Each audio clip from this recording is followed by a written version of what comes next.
Bom dia, boa tarde ou boa noite, sejam bem-vindos a mais um vídeo do canal. Eu sou Cleiton Mo e hoje eu vou falar mais uma vez, novamente, de um conto de um povo originário brasileiro. Bem, dessa vez eu vou falar sobre os Oiampis, né? Os Oiampis, eles habitam o extremo norte do Brasil, na parte de Roraima, e ali na região amazônica mesmo, eles habitam aquela região por ali. E esse conto que eu vou contar, ele é bem triste, ele fala sobre a origem do rio Oiapoque.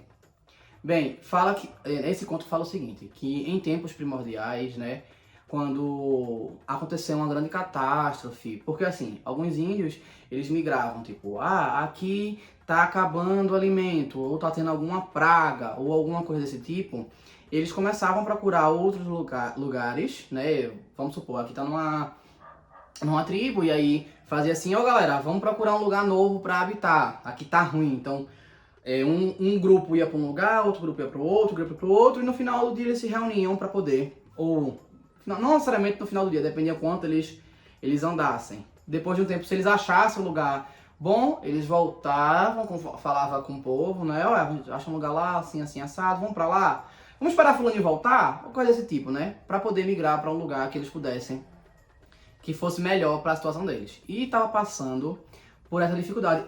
Minha gente, sim, a história é baseada num conto que tem aqui nesse livro, que eu não tinha falado.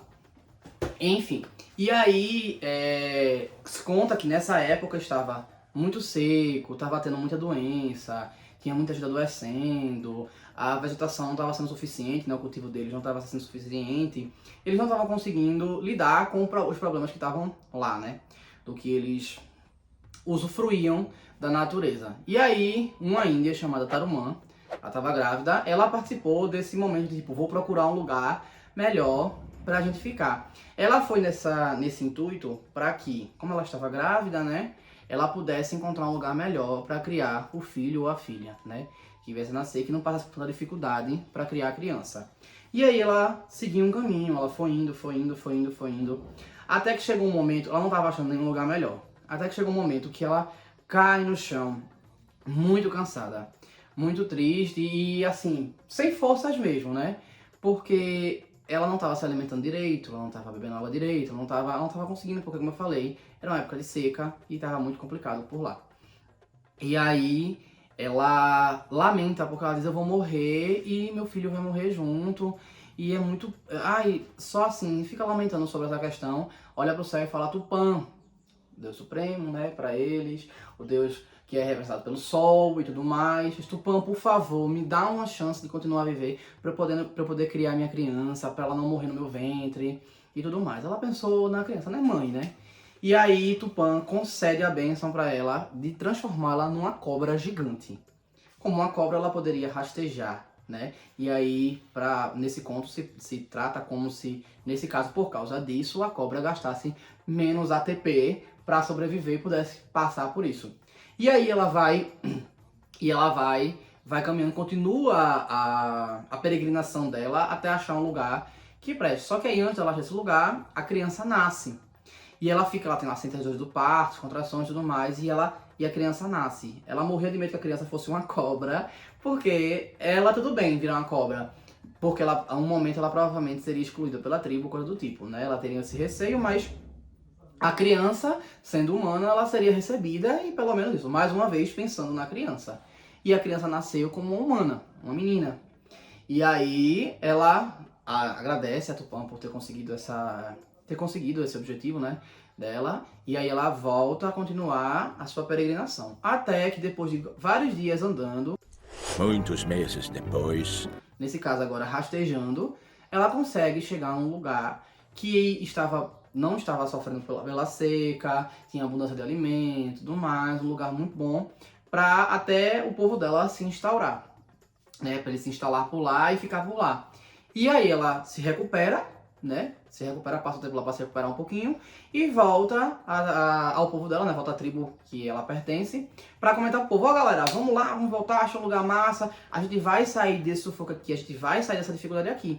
Essa foi aquela coisa que ela pensou. Então ela coloca a filha dela nas costas, né, assim, da cobra, e vai o caminho todinho de volta, e toda essa peregrinação de volta, né? Só que aí menos cansada, porque ela descansou, ela se alimentou, enfim.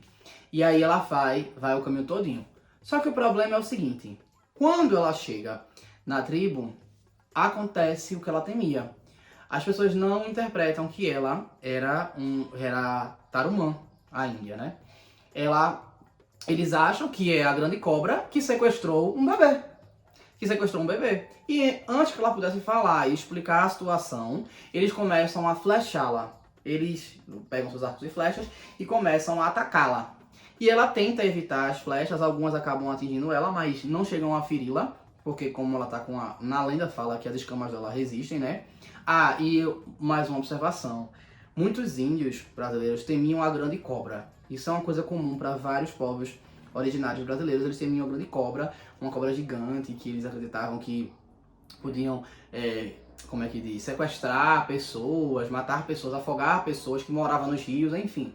E aí, nesse caso, quando eles viram, é a grande cobra, que seria uma entidade, né, basicamente. E ela tentando justificar, ele estava conseguindo, e nessa salivada de flechas, o que acontece? Uma das flechas mata a criança.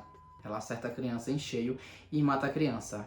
Quando Tarumã vê aquilo, ela começa a chorar. E ela chorar com tanto desespero, com tanta força, que as pessoas se assustam com aquilo e fogem.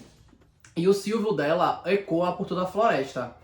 E dos seus olhos, as lágrimas que escorrem, elas escorrem de uma forma que elas viram rios. E essa água, ela preenche todo o caminho que Tarumã fez até encontrar o lugar que ela tinha encontrado, né, seguro e com abundância, que não estavam sofrendo com a seca, nem com as doenças. E o caminho de volta todinho. Então todo aquele vale que ela escavou rastejando vira o rio. E aí, ela, por tristeza e por isolamento, ela não aguenta a dor e volta e mergulha no rio e não escutam mais sobre ela, não se tem mais notícia sobre ela. Ela simplesmente se isola no rio daquela forma. E diz que foi assim que nasceu o rio Oiapoque. Eu acho uma história muito interessante, mas é muito triste, muito profunda. Eu fico pensando assim, nossa, quem criou, qual o propósito? Mas ao mesmo tempo, você pode parar para pensar que talvez essa história, essa melancolia toda, seja para reportar, para mostrar valor, né? Dar valor aos esforços, dar valor, falar que às vezes avisos divinos podem ser interpretados errados, dar valor ao esforço da formação de um rio, né? Por mais que seja de uma forma mitológica, mas dá valor àquilo assim, e dá valor à interação, né? A conversa, vamos dizer, o tipo. Porque se ela tivesse conseguido explicar a situação para eles antes disso, né? Acabaram. E a gente pode falar sobre também julgar pela aparência, né? Porque eles julgaram ela pela aparência e não deixaram sequer ela falar. Como a maior parte dos contos dos indígenas brasileiros que eu já trouxe aqui, traz várias reflexões, é um conto curtinho, mas traz várias reflexões e eu gosto muito, apesar de ser muito triste. Bem, e se gostaram, comentem, curtam e compartilhem, se inscrevam no canal e assistam outros vídeos sobre contos brasileiros. A gente tem alguns outros aqui, Munduruku, Taurepang, Caingangue, assista. E tem o Tucano também que saiu, também muito bom, do Lado do Curupira. Então assim, assistam e valeu!